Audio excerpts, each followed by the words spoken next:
Hi, it's Luang from Make Test Repeat, and this is one of the robots from the solar robot kit. It's very interesting, but it relies on solar energy to run.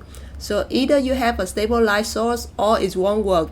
In order to make it easier for my kid to play, I added a battery module. I started with the design of a AAA battery holder in FreeCAD. It is super easy to use this software to quickly make something for 3D printing. As you can see, I also add a switch here to turn it off and on. And here is the battery holder if you want to look at it closer. This is the side for the pole, negative and positive poles here. And now it's ready. Let's put it to print and we can assemble it together. So here the case I just printed. Now we can add the negative pole and the positive poles into it. These poles you can get it from AliExpress with a very cheap price. Then of course we need to test with the battery to see everything fit well. When it's already done, you can start soldering the positive wire and the negative wire. It's a little bit tricky, but sure you can do it. You don't even need a helper like the third hand to do this kind of thing. And the negative poles is done.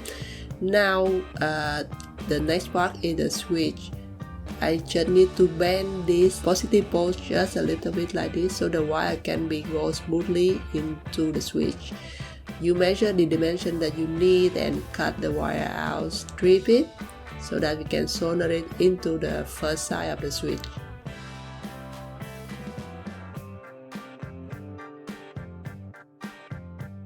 Then we will solder the second wire for the middle part of the switch, and that's it. All of this is because I want to add the switch into the robot. Otherwise you can just use the positive and negative wire of the holder is connect directly to the robot.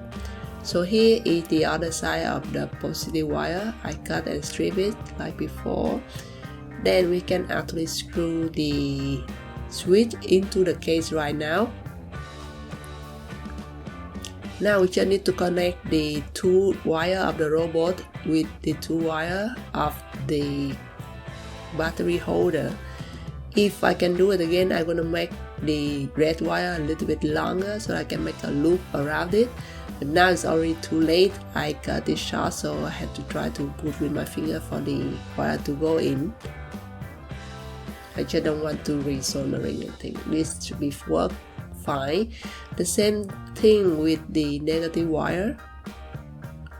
We put the screw in and tighten it in. Yeah, it make a little bit tricky. Make a loop.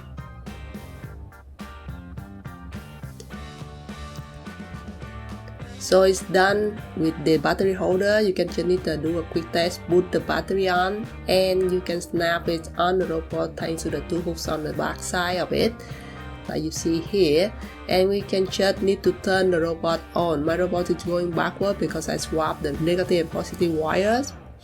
This is a very fun project. I hope you enjoy it and let me know if you make one.